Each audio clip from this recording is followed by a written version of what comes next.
What's going on, everybody? It's your boy Thingos back again for another video. Not really gonna be gassing up that much in this video really at all, which is why I just let out the smoke in the beginning. It's not that I'm not smoking or nothing. Trust me, I got plenty of weed, bro. I just don't have nothing to roll it up with right now. I'm gonna take care of that after this video, but I wanted to go ahead and get this one out because I'm gonna be all caught up today with Invincible, so I'm not gonna be having these videos just trickle out randomly. I'm gonna be caught up, so after I get the review out for episode 4 today, following that, I'm just gonna be dropping my own videos about Invincible, whenever throughout the week until the next Friday comes up. But yeah, though, man, what I wanted to do is go ahead and get my review out and recap for episode 2. I rewatched it again last night. I was trying to watch episode 3, but I was tired as hell, bro. I started dozing, and that is a no-no. Got to be fully alert, so I just put it off and to take care of this morning. So I'm just gonna have to knock out episode 3 and 4 on the same day. But episode 2, wow, this episode was live. Now, when I did the live stream, bro, all y'all was telling me episode 2 was good as hell. A lot of y'all was saying it was your favorite episode out of the 3 that have dropped so far, and I can definitely see why. In episode 2, we got a lot of things that I was looking forward to, a lot of things that I wasn't looking forward to, and just all around, it just was good. Like, we got to see finally characters like Cecil Setman, Donald. We got to see the team, the Flaxen invasion done in a more, like, I feel personal way. Like, I really like how they set it up in this episode as opposed to how they did it in the show. I mean, how they did it in the comic.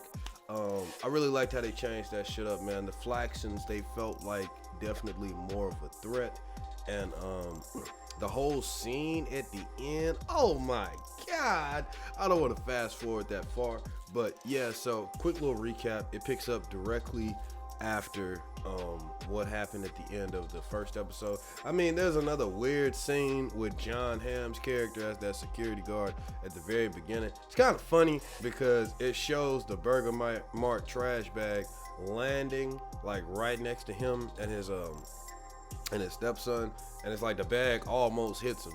So his stepson pushes him out the way and calls him dad, and John Hamm just started crying. He's just like, "You called me dad."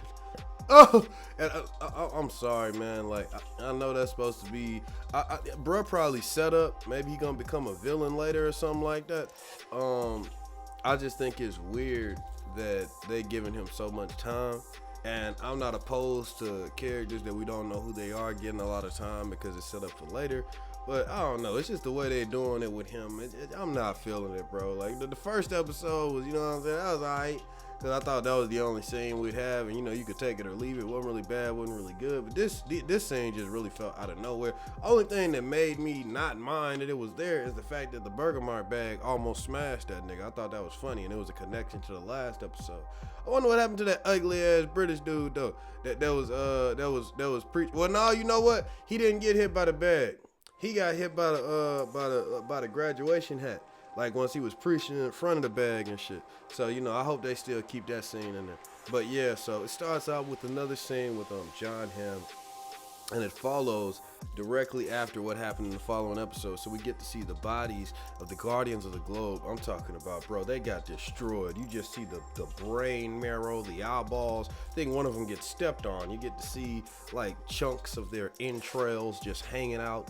And then all the while, Omni-Man is laying there fucked up, but the only one that's still alive. So I like how they changed this up in the comic because it makes it more of a mystery, and it makes it seem like Omni-Man was also attacked. And I really love how they did that. Now, you see, in the comic, we didn't even get to see any of this. Omni-Man, he wiped them all out, but we didn't really get to see the direct aftermath. I think like in the following issue, it was already announced on the news and shit that they was all dead. There wasn't really like, there was an investigation, but we didn't really get to feel like we were part of that investigation. You know what I'm saying? And Damian Darkblood, he was in the comic, but bro was a joke. Nobody was taking him serious at all, even though his design was awesome. So the fact that they brought him back in Invincible and actually made him a character to be taken seriously, they changed his design up a little bit. Bro looks a lot like Hellboy. the demon detective, not Damien Darkblood. You know what I'm saying? But I am a fucking gigantic Hellboy fan, so I'm not tripping at all. And if that's where Corey Walker got a lot of his inspiration, then I understand. Ain't nothing wrong with it, bro. I love Hellboy as well. But yeah, man, I just think that was awesome. Honestly, out of the entire episode, I know a lot of people say the teen team impressed them and they loved seeing them, and you know, Alan the Alien impressed them. And even though Alan the Alien is my favorite character, oh god, I really enjoyed that scene. If you see my live reaction, I was freaking out, but I was doing it quietly because I didn't want to be so loud and not be able to hear what was going on in the scene. So it was literally like I was losing my mind, but the sound messed up or something. So gotta throw that in there. Definitely one of my favorite parts. But I also want to highlight how impressed I was and how much I enjoyed the scenes with Damien Darkblood. Let me shout out my homeboy on Twitter, Cyber Brother, bruh. I swear to God, you predicted and said that people are going to want a Damien Darkblood spinoff series. I always loved the name and the design of Damien Darkblood, but I never really like fucked with him that much as a character, just because they didn't ever give us that much to work with. And of course, he's probably some other Image property. Maybe he has stories and comics of his own. I'm not sure. But the first time I ever saw him was in Invincible. And like I said, the way they did him in that comic was they really played him out to be a joke. So it shocked me that they turned his character around so much and made him so important. Like, bruh is literally the one putting the pieces together. He is the one doing the investigation and directly talking to Cecil Stedman and letting him know what's going on in the investigation. He straight up dropped it on Cecil, bruh, that the only, like, one thing I know for sure, bruh, the only people that was in that room was the Guardians and Omni-Man, which means one of the killer has to be one of them, bro. And I love how they're really setting this up narratively. They're changing a lot from the comic, but like I mentioned in previous videos, they're doing necessary changes. And I really like how this show is coming together, because I remember when I predicted before, I was like, they're probably going to do a lot of changes here and there, but all in all, still get the same message and the same story across. But I'm not sure how they're going to change it, how they're going to mix it up, how they're going to do it. And as a fan, you can always be worried about stuff like that. You know what I'm saying? You can be scared of the unknown, but at the same time, I love being surprised. Like, you have this balance back and forth where the guys that read the comic, they want it to be original, they want it to be authentic to the comic and recreate iconic scenes and stuff like that. But at the same time, it's a beautiful feeling to see something that you haven't seen before, but at the same time it feels like it was always there in the world of Invincible, or it fits like a glove, you know, so you don't really oppose to the changes. And that's what all of these changes are feeling like. We even get to see soldiers when they first walked in to look at the death scene, and you know, all that, they were invisible, so that signs up the white room that Cecil Stedman introduces to Invincible in the comic book series. Like, literally soldiers just standing right next to you, but you couldn't even see them because they're invisible. But you give the order or they press the button and they just got an entire squadron standing right there aiming guns at you and shit. I thought it was super cool how they're slowly dropping the nuggets for world building, and also just letting you see it for yourself. If you're a fan, you're going to be pointing all these things out, and if it's your first time seeing it, you're just going to be happy and along for the ride. So I really like how they're setting all this up. Also, right after this scene, we get to see Nolan brought to the Pentagon. He's brought to like the defense agency in order to get medical care. Now, once again, I really like how they did this, because this was not done in the comic at all, and it also highlights Debbie Grayson's character. They are really doing an amazing job. Out of all the characters that's getting a whole lot added, a whole lot more development, and just is improved 100% from the comic book counterpart, I'd have to say Debbie Grayson. She is killing it. Sandra Oh, I love you. You really bring this character to life in ways I never could have imagined.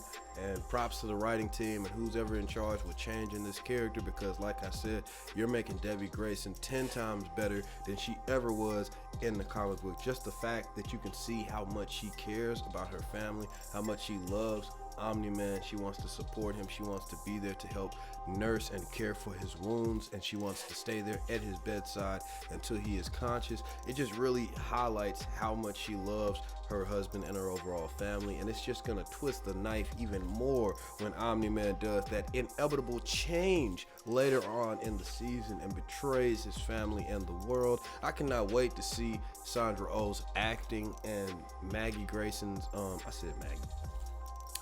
Debbie Grayson's reaction to all that shit, because she is just killing it right now, and it kind of just makes me feel bad when I know what's gonna happen, you feel me? But yeah, man. Also, we get to see, very interesting and what I wasn't expecting, Invincible, he goes out to try to save the day, protect the world, while his father is on bed rest. Doesn't really go exactly like he thought it was going to go, and I like that they included this scene because they wanted to essentially show, and they wanted to show us how Invincible was going to deal with or react to really his first day being a hero, like by himself, thinking it was easy, thinking that all he was gonna do is just go down there and punch a couple of aliens and go home and smile, thinking that he saved the day. That's similar to what he told Adam Eve when they was at school the following day. He thought it was gonna be easy. He froze. People were dying left and right. The violence, I love this fucking show when it comes to the violence, man. They don't pull back. They don't hold back at all, man. Like, there's this scene that I really loved, even though it was fucked up. Invincible, he tries to save this old lady, and when he's flying away from the gunfire with the old lady, he gets popped a couple of times, and he crashes into the ground while he's still holding her. But he looks at the old lady because, you know, she's so fragile, and he's just like, oh God, oh God. And her arm and her leg is like all folded and broken, and you can see her bones revealed, and I'm just like, oh my God. But that's just, you know what I'm saying? It's realistic. You know what I'm saying? It's a cartoon. Violence just all over the fucking place. But at the same time, it's realistic as far as people die. Collateral damage when it comes to being a hero. This ain't no, you know what I'm saying, we're going to save the whole world and you're not going to see nobody die at all. Avengers type shit. Even though you pretty sure them niggas died when the buildings was falling and shit. You didn't see no blood and guts, no collateral damage, bro. Even in Civil War, when they tried to highlight that as for the split between the Avengers, you still didn't really see nothing. You just saw a building fall on the camera and then the camera went black. You ain't see no guts, no blood, nothing. Even though you knew it was there, you never seen it, man. Disney did a good job to hide that shit. Invincible, they ain't playing. You seeing it all. And I really like how they did that. And it also is followed, that scene is followed by the introduction of the teen team. We get to get a great first look at Adam, Eve, Robot,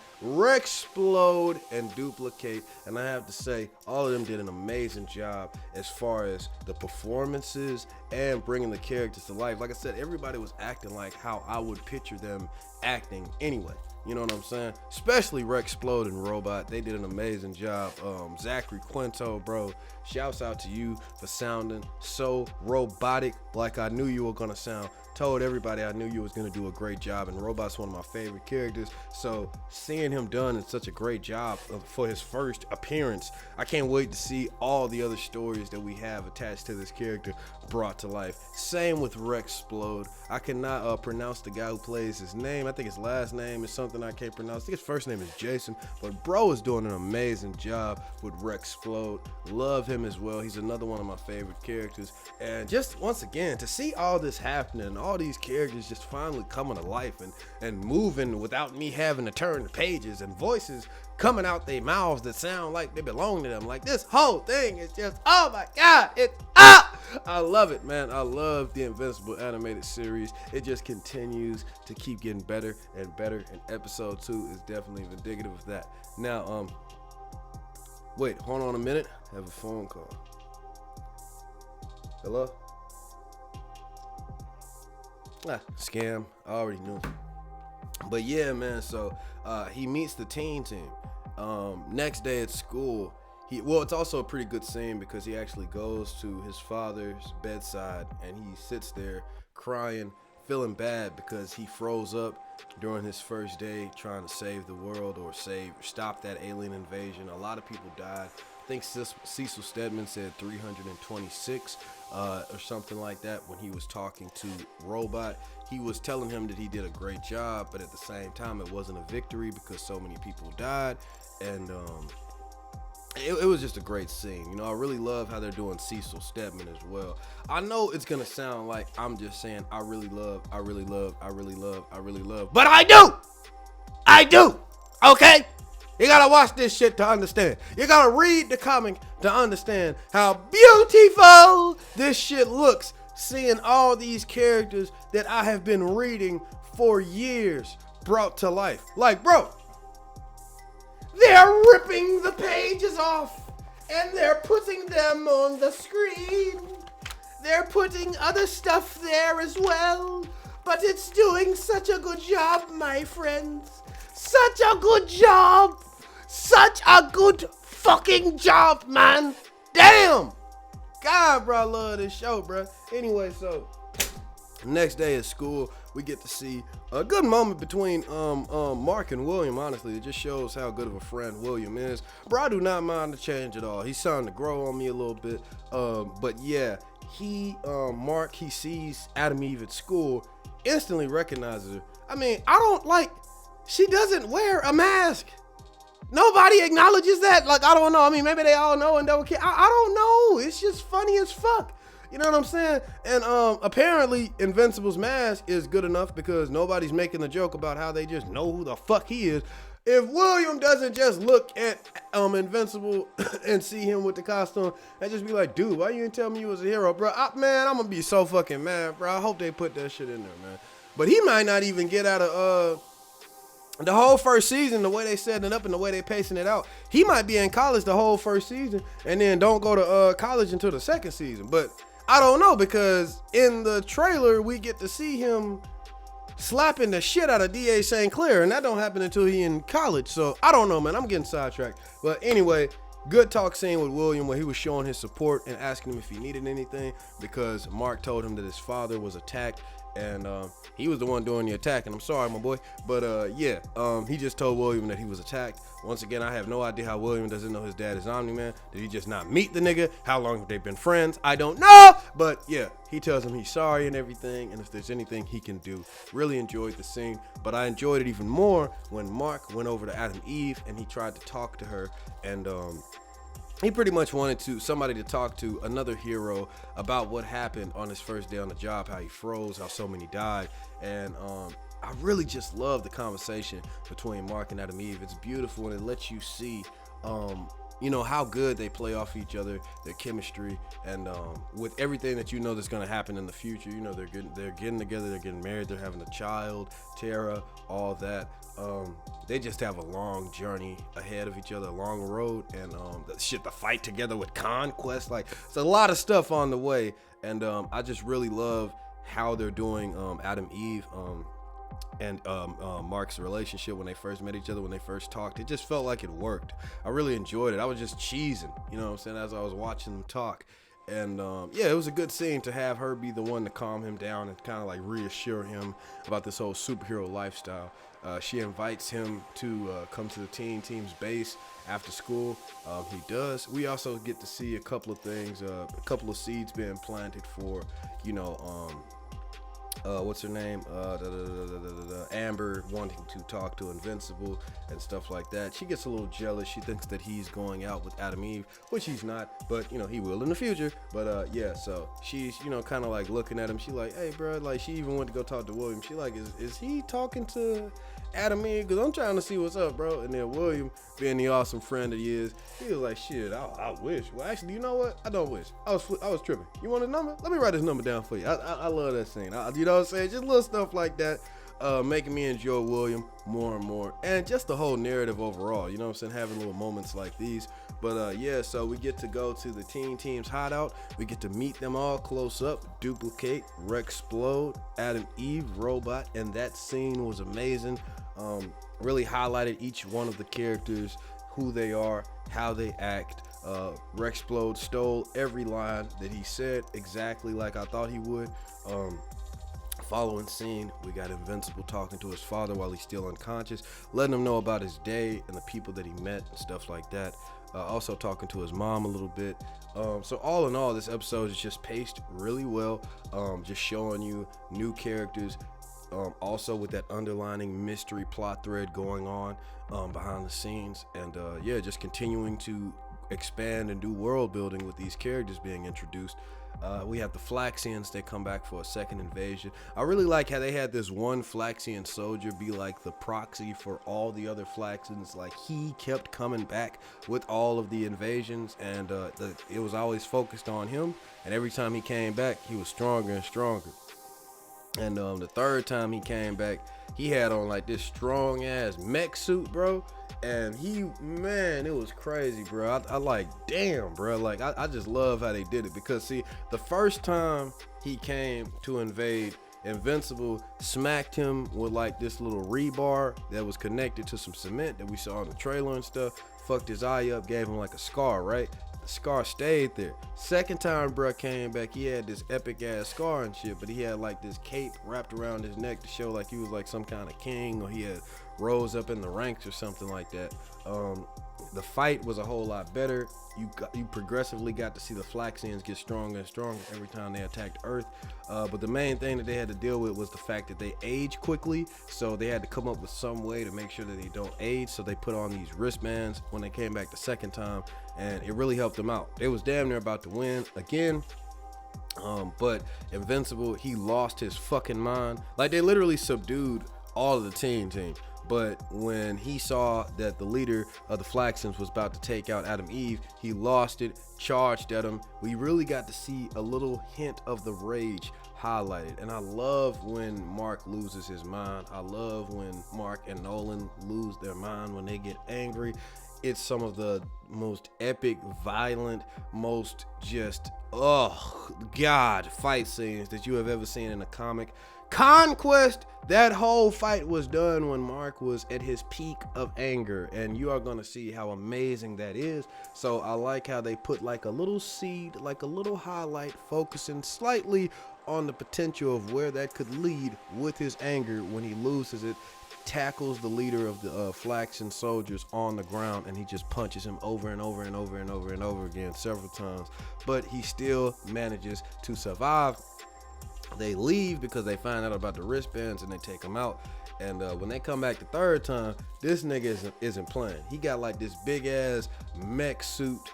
He looked like he has been training, like he has been waiting for this day. He is strong as fuck. And the moment that they come out of the portal for the third time, the city that they trying to take over, it is lost. I'm talking about they strong as hell now. They didn't train. This is their third time by this point. They know what they doing. And you also get this crazy scene that is also a little bit of foreshadowing. Shouts out to you, Zuri, for pointing this out, one of my subscribers. But Robot doesn't even waste no time before he suggests that they do a nuclear response. And everybody else is like, hold on, Robot, goddamn, bro. Like, let's try to fight a little bit first. Shit! You know what I'm saying? But for all of you who knows what happens to Robot later on in the series, that is some beautiful foreshadowing for how quickly he just chooses, you know what I'm saying, what he thinks to be the most logical response versus a more human response, you know? And yeah, unfortunately, that's gonna lead him down a dark road later on in the series. But yeah, so the leader of the Flaxian army, he comes back.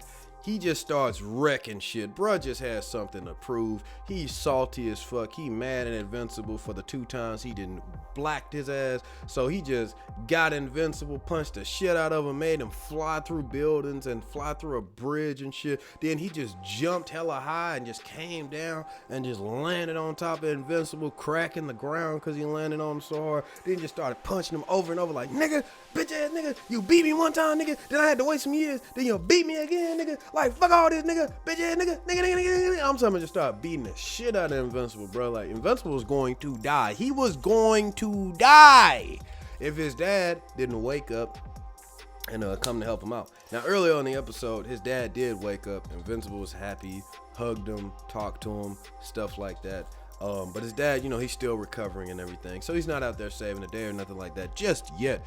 But at the end of the episode, where things start to look so bad for the team, he pops up in his uniform and ready to wreck shit. He destroys what is left of the Flaxens. They run away. And this time, the Flaxian leader, he pissed off. He does not want to run away. I think he old now. You can kind of see like he's visibly aged, and I think he doesn't have time to come back. Like this is probably his last time. If he don't take Earth out this time, he ain't gonna get to come back. I think bruh just pissed off. He don't want to run. You can see him grabbing one of the Flaxen soldiers by the neck and just throwing them towards Omni-Man. He just like, what about gold? He like, nigga, we ain't going nowhere, nigga. Like, what's up, nigga? You know what I'm saying? He just mad as fuck. And then Omni-Man looking straight at him. He looking straight at him. He just like, oh, okay. This how you want it, bro? Omni-Man just fly forward, tackle him inside the portal, and he goes to the Flaxen homeworld along with them. And he just destroys it all. Like, bruh, he fucking grabs the Flaxen leader by his throat and flies him fast as fuck through multiple buildings until the armor that he wears is destroyed. The skin is just torn off his body, his legs, his arms, his torso, like everything. It's to the point where the Flaxen dude just dead with barely anything hanging off his body. And then Omni-Man just squeezes his head and destroys it. Then he continues to fly like fucking supersonic, bro, throughout the entire city, just causing explosions and just destroying the entire city and the buildings. And he is just destroying it all. He just destroying it all, bro. It's crazy. And then this is what's so epic. During the montage, you get to see him age because, he's been there for a while, but because, time goes by faster where they are. But anyway, bro, this nigga picks up, like he digs up and picks up a huge island, like a huge part of the planet of Flaxen. He flies up in the air and he holds it with one hand while he waits for their scientists to open up a portal to send him back. And then he lets go of it and flies through the portal. And then that fucking huge island that he dug up and lifted up out of the damn ground of the planet just lands on the planet soon as he leaves. And you already know it caused a huge explosion that just fucked everything up even worse after he already fucked everything up. You just see the scientists kind of holding each other, looking up as it, and it just cut to the next scene. This nigga just got done fucking up and damn near destroying an entire population. And then he just came back home and hugged his son and his wife. Dad, you're home. Hey, like nothing. It's just Tuesday, nigga. Like Debbie said, bruh. It's just Tuesday, bro. That shit is fucking crazy, nigga. I need to get that shit on a t-shirt, nigga. Omni-Man right there, just have it. It's just Tuesday, bro. Oh my God, that shit was crazy. That shit was crazy. And at the very end of the episode, it's announced on the news that they finally go public. The Guardians of the Globe have been killed. So now everybody knows. And yeah, man, this episode was amazing, man. And you already know I had to say the best for last. Like I mentioned earlier, I really lost my shit when Alan the Alien came on the screen. They did that whole scene a whole lot better when he first meets Invincible. It was an actual fight. It wasn't just like an epic fight or nothing like that, but it was still a cool fight, and you got to see a lot of what Alan the Alien could do. Now, I know Invincible wasn't trying to fight back. He just wanted to talk to him, but it was still cool seeing Alan the Alien fly around, do a little banter here and there. They actually were talking in their minds, just like in the comic, because, they can't actually open their mouth and talk in space. They're talking telepathically. I loved hearing Seth Rogen's voice out of Alan the Alien's mouth, sort of. It had like a little voice changer altering thing. I don't know if that's because of they're in space and they're talking telepathically, or if that's how he just sounds normally. We'll have to see more lines with him. But overall, I do like the more mature take that Seth Rogen is doing with his acting while delivering the lines of Alan the Alien, because he can usually sound a little douchey, a little premature, a little like a child. It's good to see Seth Rogen is trying to come at this role with more gravitas, more maturity or whatever. He sounds, I'm gonna admit, not how I would expect him to sound, but I'm not mad at it either. I love it. I still think Seth Rogen is the perfect voice for Alan the Alien, and I'm looking forward to see what more he does with the character. Hell, the line that he said at the end of their encounter when he asked him what his name was, and Invincible said, "It's Invincible." They said, "Really? Shit, after what we just went through, man, you look very invincible." Like that was very dope. I loved it. Seth Rogen actually said he ad-libbed that line. So, bro, shout outs to you for adding that extra sauce on this already amazing episode, which was also followed by a very comic book accurate scene that I love with Invincible just taking a second to stand on the moon and take in the beautiful view that he was looking at of the earth right in front of him while he was in space. That moment is taken right out of the comics, and it was put in the show, and I thought it was done great. Overall, man, I'm gonna give this episode a fucking hell yes. The first one was a hell yes. This is a hell fucking yes. I can understand why people said in my live stream that this episode they enjoyed it a little bit more than the first one. The first one, while it was an amazing episode, a good introduction to the character, and that ending just hit a different note that I didn't even know the shit could hit. This episode right here was altogether better. The whole episode was good, had good action, good introductions to new characters. It's starting a new plot, kind of like a mystery that's trying to be figured out underneath everything else that's going on. I really love how they did the Flaxons. It continues to be a well animated show with the movement and the fight scenes and stuff like that, despite it being a little simple with how the characters look. But yeah, overall, I enjoyed it. Fucking amazing. Invincible is 2 for 2 right now, and I already know that third episode is fire as well. Stay tuned. I'm gonna be live reacting, watching that not too long from now, and I'm gonna have my review out for that one as well. And you already know we get a live react to episode 4 too, man. I'm hearing episode 4 is an episode with a lot of comic book accurate stuff and some shit I'm gonna be excited to see. So I cannot wait to check it out. Are we getting Battle Beast episode 4? Woo! I don't know, but if we is, man, it's gonna be a fun video to live react to, so don't miss that, man. You already know what's up. Hope you're having a good day, night, wherever you are. Let me know what you think about this review / recap in the comments. Like, dislike, share, subscribe, and you already know, hit that bell to be notified for more videos like this one. And I'm gonna put the link to the Discord, you already know, in the comments. Hit that link to join the Discord, Invincible's Disciples. Let's keep the conversation for Invincible alive and thriving all the time. And yeah, man, peace. I'm gonna talk to you guys later.